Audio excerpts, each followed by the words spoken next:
तर आपण विलायचं जे स्ट्रक्चर बघत होतो, विलायचं स्ट्रक्चर ते मला वाटतं आहे आतल्या बाजूला ल्युमेन प्रेझेंट आहे आणि बाहेरच्या बाजूला विलाय प्रेझेंट आहे. म्युकोजल लेअरबद्दल मी बोलतो आहे. हे म्युकोजल लेअर आहे आणि आतल्या बाजूला ल्युमेन प्रेझेंट आहे. ओके, आतल्या बाजूला काय प्रेझेंट आहे? ल्युमेन प्रेझेंट आहे.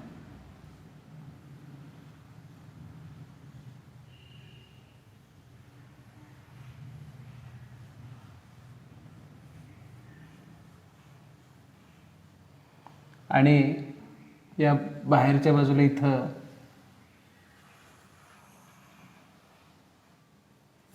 या टाईपमध्ये असं आहे. आतल्या बाजूला काय प्रेझेंट आहे? ल्युमेन प्रेझेंट आहे. ओके, आणि हा जो लेअर आहे ह्या लेअरला आपण काय म्हणतो?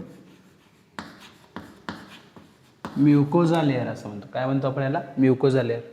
आता म्युकोजा लेअर बघा, मी काय करतोय, एवढा पीस फक्त घेतो, हा एवढा पीस कट करून घेतो, तर तो पीस असा दिसेल.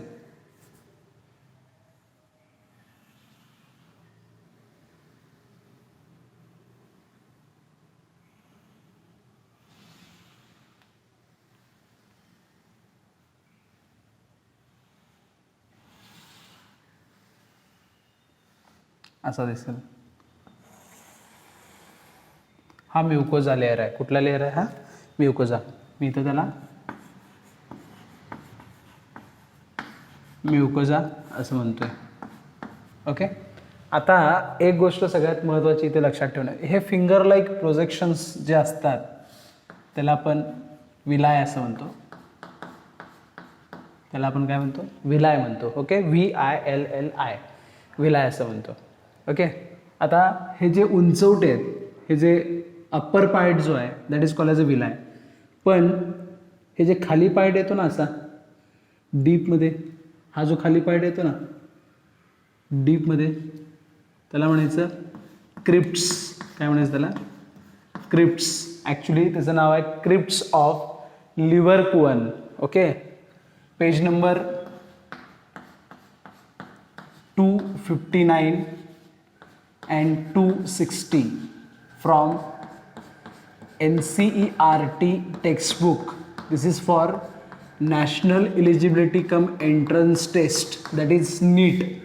नीट एक्झामिनेशनला सगळ्यात महत्त्वाचं मी सांगतोय, जे NCERTचं पुस्तक तुम्ही घेतलेलं आहे, CBCचं जे नीट एक्झाम देणार म्हणून तुम्ही जे पुस्तक घेतलेलं आहे त्याच्यामध्ये पेज नंबर 259 आणि 260, the page number 259 and 260 consist of some information about this structure mucosa. Mucosa यामध्ये ग्लँड्स प्रेझेंट आहेत. म्युकस सिक्रेट करणाऱ्या ग्लँड्स प्रेझेंट आहेत. म्युकस हा चिकट पदार्थ आहे. सिक्रेटिंग म्हणजे mucus secreting glands are present, so it is called as a mucosa. म्हणून त्याला आपण म्युकोजा असं म्हणतो.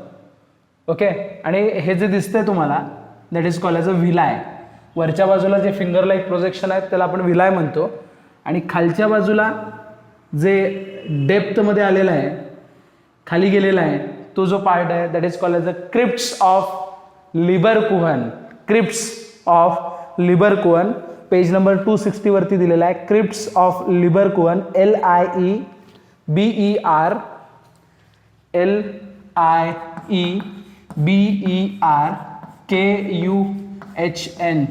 लिबरकुहन. Crypts of Lieberkuhn. मी परत एकदा डार्क पार्ट करतो. हा जो पार्ट आहे, खालचा जो पार्ट आहे त्याला क्रिप्ट्स ऑफ लिबरकुहन म्हणायचा. हे जे फिंगर लाईक प्रोजेक्शन्स आहेत ते कुठं असतात? तर ते स्मॉल इंटेस्टाईनमध्ये असतात. स्मॉल इंटेस्टाईन कन्सिस्ट ऑफ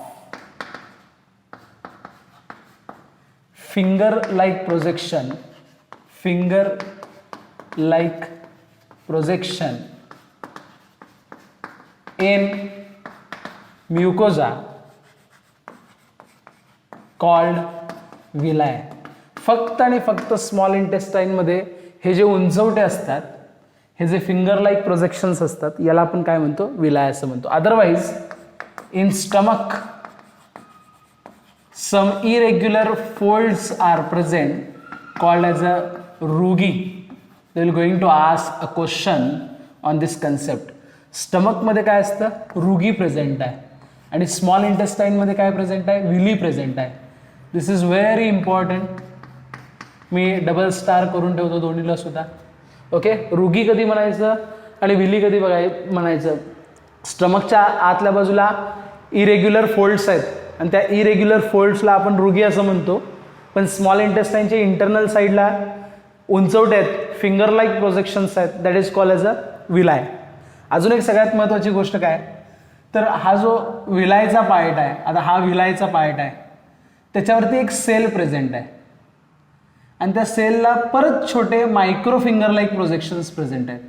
हा सेल आहे, ह्याला आपण ॲब्सॉर्प्टिव्ह सेल असं म्हणतो. काय म्हणतो आपण याला, ॲब्सॉर्प्टिव्ह सेल असं म्हणतो. आता हा सेल थोडासा मोठा करूया, कसा दिसतो बघा. तर त्याच्या डोक्यावरती असे फिंगर लाईक प्रोजेक्शन्स आहेत. These are the finger like projections on the head of absorptive cell. हा सेल आहे आणि हा सेल ह्या विलायवरती प्रेझेंट आहे. म्हणजे ऑलरेडी हा जो विलाय, हे उंचवटे जे आहेत याला आपण विलाय असं म्हणतो, त्याच्यावरती जो सेल आहे त्याच्यावरती अजून असे उंचवटे आहेत. So this is called as a micro villi. त्याला आपण काय म्हणतो, micro villi. This is also very important for NCERT, from NCERT textbook. Micro villi कशाला म्हणायचं, त्याच्या डोक्यावरती, म्हणजे आता हा विलाय आहे तर ह्या विलायवरती सेल प्रेझेंट आहे आणि त्या सेलवरती सुद्धा असे प्रोजेक्शन्स प्रेझेंट आहेत. दिसते, हे मी काढायला लावलो आहे छोटे छोटे अजून फिंगर लाईक प्रोजेक्शन त्याच्यावरती आहेत. त्यातला मी एक सेल इथं घेतलेला आहे, त्याच्या डोक्यावरती जर तुम्ही बघितला तर पुन्हा फिंगर लाईक प्रोजेक्शन आहे, that is called as a micro villi. त्यालाच आपण मायक्रो विलाय असं म्हणतो. हे सगळ्यात महत्त्वाचं आहे.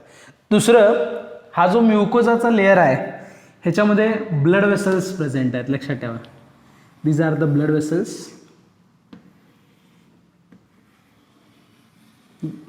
These are the blood vessels. Okay.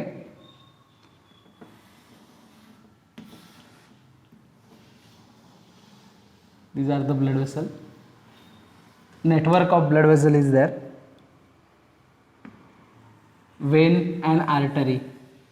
Red color mainly consists of vein, like this. Okay. ह्याच्या ब्लड वेसलचे नेटवर्क आहेत. कुठं, म्युकोजा लेअर मधलं चाललंय आपलं, फक्त म्युकोजा लेअर बद्दल आपण बघतोय. ह्या म्युकोजा लेअर मध्ये ह्या ब्लड वेसल्स प्रेझेंट आहेत. ओके. अजून एक कलर आपल्याला वापरावा लागेल, तो कशासाठी ते सांगतो मी. लिम्फ व्हेसल म्हणून असतं, लिम्फ व्हेसल.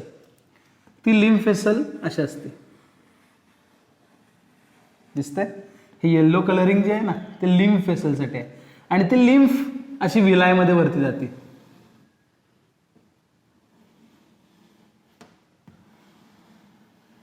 अशी वरती जाते.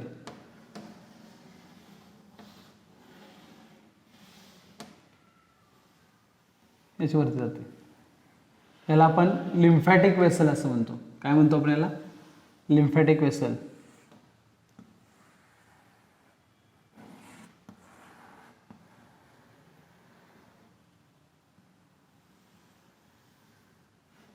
लिम्फॅटिक वेसल आहे आणि ह्या लिम्फॅटिक वेसलला ही ब्लड वेसल गुंडाळलेली असते, लक्षात ठेवा. इथं मी दाखवलेलं नाही आहे कळावं म्हणून स्ट्रक्चर. ह्याला आपण लिम्फॅटिक वेसल असं म्हणतो. Okay, lymphatic vessel. आणि ह्याच्यामध्ये जे फ्लुइड प्रेझेंट असतं, लिक्विड एक प्रेझेंट असतं, त्या लिक्विडला आपण लिम्फ असं म्हणतो. काय म्हणतो आपण त्याला, लिम्फ. हे सगळं आपण म्युकोजा लेअरमध्ये बघायला लागलोय. ओके. आणि ह्यात फूड ॲब्सॉर्ब होतं, म्हणजे आता इथनं फूड जाणार ना ह्यातनं खाली. आता ही पाईपसारखं स्ट्रक्चर आहे, हे पाईपसारखं स्ट्रक्चर आहे. ह्यातनं फूड जाणार ना आत, म्हणजे फूड कुणाच्या कॉन्टॅक्टमध्ये येणार, या विलायच्या कॉन्टॅक्टमध्ये येणार, या विलायच्या कॉन्टॅक्ट. त्यामुळे फूड ह्याच्यात ॲब्सॉर्ब होणार. आता इथं हे फूड आहे तर हे फूड यात ॲब्सॉर्ब होणार, ब्लडमध्ये ॲब्सॉर्ब होणार. समजतंय. त्यामुळं हे मिल्की लाईक ॲपिरन्स येतोय, म्हणजे ह्यातलं जे लिम्फ आहे ना त्याला मिल्की ॲपिरन्स येतोय. कसा, मिल्की. आणि म्हणून त्याला काय म्हणायचं, लॅक्टियल्स असं म्हणतो आपण. काय म्हणतो, लॅक्टियल्स. सगळ्यात इम्पॉर्टंट सांगितलंय मी, त्याला आपण लॅक्टियल्स असं म्हणतो. मिल्की अपीरन्स जो असतो त्याला आपण काय म्हणतो, लॅक्टियल्स. तर हे सगळं आपण म्युकोजा लेअरबद्दल बघितलेलं आहे. ह्याच्याबद्दल डायग्राम काढून घ्या आणि ह्या सगळ्या गोष्टी समजून घ्या. डाऊट्स असतील तर तुम्ही केव्हाही मला विचारू शकता. ओके. तर हे एलिमेंटरी कॅनलमधले टोटल 4 वेगवेगळे स्ट्रक्चर्स आहेत. सिरोजा, मस्क्युलॅरिस, सबम्युकोजा आणि आत्ता आपण डिटेलमध्ये जो बघितला NCERTच्या पेज नंबर 259 to 260 मध्ये जो दिलेला आहे तो म्हणजे म्युकोजा. एकदा बघून घ्या सगळं व्यवस्थित. आणि तरीसुद्धा समजलं नसेल तर केव्हाही कॉल करा किंवा माझा ॲड्रेस असेल तर कुठल्याही वेळात तुम्ही फोन करून येऊ शकता माझ्याकडे डाऊट विचारायला. ठीक आहे. ओके. नेक्स्ट पॉईंट आपल्याला बघायचं आहे फिजिओलॉजी ऑफ डायजेशन. आत्तापर्यंत आपण ॲनाटॉमी बघितलेलं होतं. आता नेक्स्ट पॉईंट मी हेडिंग देतोय,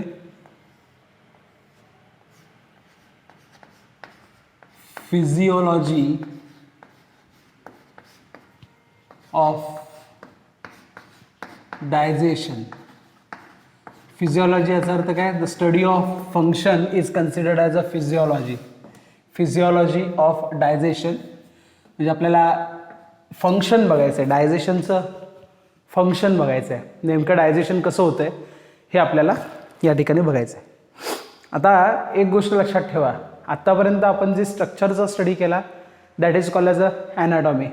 we are already seen all structures of digestive organs as well as digestive glands. Now on forward in this lecture we are going to discuss about how the organ actually in process or how the organ works or working of organ for digestion हे आपल्याला बघायचं आहे. म्हणजे आत्तापर्यंत आपण structure बघितलं, stomach कसं आहे, इसोफेगस कसं आहे, स्मॉल इंटेस्टाईन कसं आहे, लार्ज इंटेस्टाईन कसं आहे, हे सगळं आपण बघितलं. आता हे जे ऑर्गन्स आहेत ह्यांची प्रोसेस कशी होती, वर्किंग कसं होतं, that is called as a physiology of digestion. First point is that the process is called as a ingestion. We know about the first process called as a ingestion. Ingestion in the sense whatever the food eaten by human is considered as ingestion. It is a part of nutrition. It is a part of nutrition. Nutrition चा एक part आहे. Act of taking food inside mouth. हे तरी पहिल्यांदा सुरुवातीला व्हायलाच पाहिजे. म्हणजे जे काय आपल्याला प्लेटमध्ये वाढलं असेल, थाळीमध्ये जे वाढलं असेल ते उचलून आपल्या तोंडात तरी टाकलं पाहिजे, त्याशिवाय आपण न्यूट्रिशनची प्रोसेस सुरुवात होणार नाही.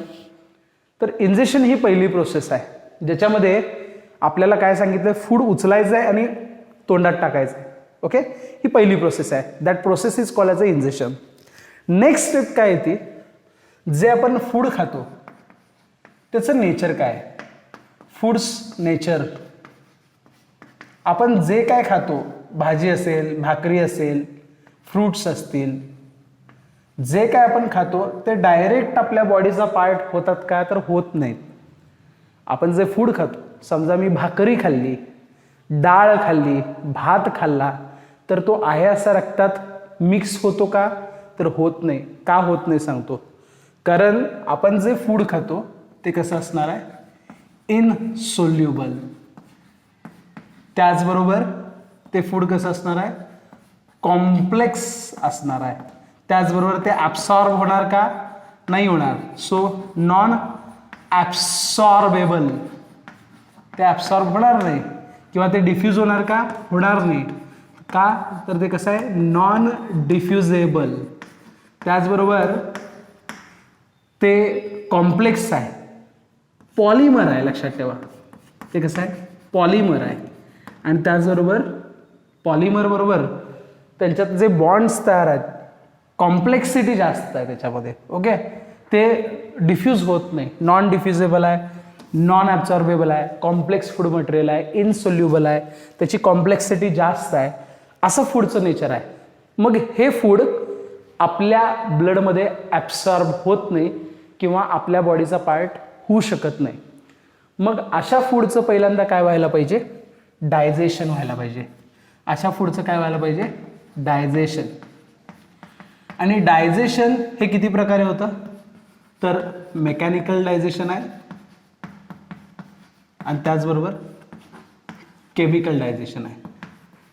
म्हणजे हे जे insoluble, complex, non absorbable, non diffusible polymer जे असतं हे सगळं फूडचं नेचर कशात कन्वर्ट होतं बघा?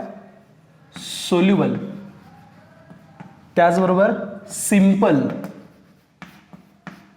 त्याचबरोबर ॲब्सॉर्बेबल, म्हणजे ते इझिली ॲब्सॉर्ब व्हायला पाहिजे, त्याचबरोबर डिफ्युजेबल, त्याचबरोबर मोनोमरमध्ये कन्वर्ट व्हायला पाहिजे. असं जर झालं तर आपली बॉडी हे फूड ॲक्सेप्ट करते, अदरवाईज करत नाही. आपण भाकरी, भात, भाजी, आमटी जे काय खातो ते सगळं कसं असतं? इनसोल्युबल असतं, कॉम्प्लेक्स असतं, नॉन ॲब्झॉर्बेबल, नॉन डिफ्युजेबल आणि पॉलिमर असतं. ह्याचं काय होणार आहे? पचन होणार आहे. म्हणजे काय होणार आहे? डायजेशन होणार आहे. ते दोन प्रकारचं असतं, मेकॅनिकल डायजेशन आणि केमिकल डायजेशन. डायजेशन झाल्यानंतर फूड कशात कन्वर्ट होतं? सोल्युबल, सिंपल, ॲब्झॉर्बेबल, डिफ्युजेबल आणि मोनोमर. समजतंय? त्यामध्ये कन्वर्ट होतं. आणि मग हे सगळं फूड जे आहे ते ब्लडमध्ये ॲब्सॉर्ब होतं. Absorption takes place.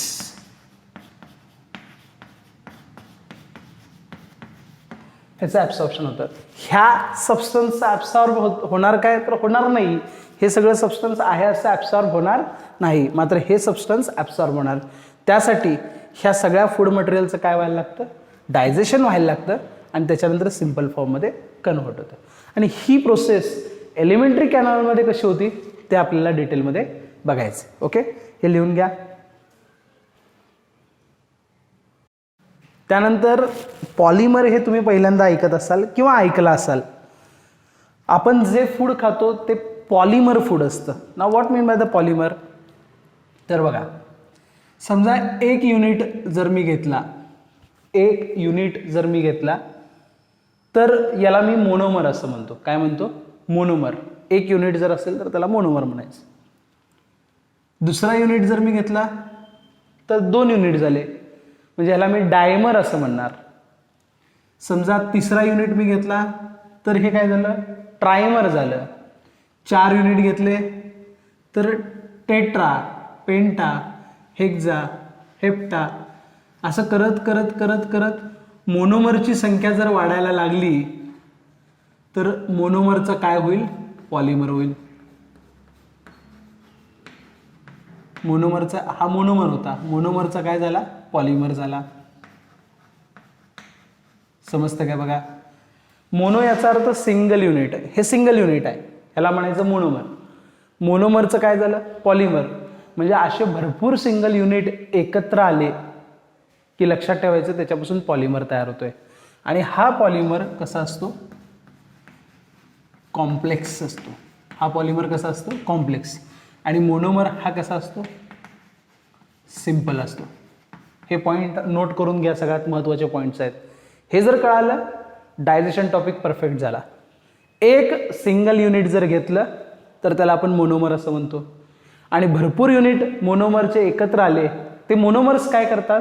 हा मोनोमर दुसऱ्या मोनोमरला बाइंड होतो, त्यांच्यामध्ये बॉन्ड तयार होतो. तिसरा मोनोमर येतो, त्याला बॉइंड. चौथा येतो, बाइंड होतो. पाचवा येतो, बाइंड. म्हणजे सगळ्यांच्यात बाइंडिंग तयार होतं, बॉन्ड तयार होतो. त्यामुळे ती सगळी एक गॅदरिंग आहे मोनोमर्सचे. सगळे मोनोमर्स एकत्र आले की पॉलिमर्स तयार होतं. आता फॉर एक्झाम्पल, तुम्हाला एक एक्झाम्पल मी सांगतो. आपण जी चपाती किंवा भाकरी खातो, समजा ही भाकरी आहे, मला सांगा ही भाकरी कशापासून तयार झालेली असेल? तर ही भाकरी साखरेपासून, म्हणजे आपण जी खातो ती साखर नव्हे, त्याला आपण सॅकराइड्स असं म्हणतो, मोनोसॅकराइड्स. लक्षात ठेवा, ही भाकरी आहे, मी इथं लिहितो, दिस इज अ भाकरी. ओके. आणि भाकरी हे काय आहे? तर हे पॉलिसॅकराइड आहे. पॉली म्हणजे काय? Many units. सॅकराइड म्हणजे काय? Sugar. Polysaccharides, many unit of sugar combine together to form polysaccharide. म्हणजे भाकरीमध्ये बरेचसेच युनिट हे मोनोसॅकराइडचे आहेत. मग याचं डायजेशन होणार आणि कशामध्ये कन्वर्ट होणार? मोनोसॅकराइडमध्ये कन्वर्ट होणार. म्हणजे एक गोष्ट लक्षात आली, पॉलीसॅकराइड हे काय झालं? कॉम्प्लेक्स झालं. म्हणजे आपण जी भाकरी खातो ती कशामध्ये आली बघा? Insoluble, complex, non absorbable, non डिफ्युजेबल आणि सगळ्यात इम्पॉर्टंट काय? पॉलिमर. कुठलाही पॉलिमर जर असेल तर तो कसा असतो? Non diffusible, non absorbable, complex, insoluble. हे सगळं नेचर पॉलिमरचं आहे. आणि भाकरी, भात, भाजी, आमटी, फळं हे सगळं कसं आहे? पॉलीमध्ये येतं, पॉलिमर्समध्ये येतं. आणि त्याला कशामध्ये कन्वर्ट करायला पाहिजेत? मोनोमर्समध्ये. म्हणजे ज्यावेळेस डायजेशन म्हणजे काय? Polymer food gate converted into monomer. जर इन्सोल्युबलचं सोल्युबल झालं, कॉम्प्लेक्सचं सिम्पल झालं, नॉन ॲब्झॉर्बेबलचं ॲब्झॉर्बेबल झालं, नॉन डिफ्युजेबलचं डिफ्युजेबल झालं आणि पॉलिमरचं मोनोमर झालं, तरच असं फूड ब्लडमध्ये ॲब्सॉर्ब होतं. अदरवाईज ते फूड ॲब्सॉर्ब होत नाही. ही सिम्पल कन्सेप्ट आहे आणि यालाच आपण डायजेशन असं म्हणतो. The digestion it can be defined as it is the process with the help of which the complex, insoluble, polymer, non diffusible, non absorbable food material get converted into soluble, simple, absorbable, diffusible monomer is called as a digestion, and that digested food get ready for absorption into the blood. So the digestion is the important process. Let's begins with a digestion in buccal cavity. The first point of the physiology of digestion, buccal cavity मधलं digestion कसं होतं हे आपल्याला बघायचं आहे. Okay.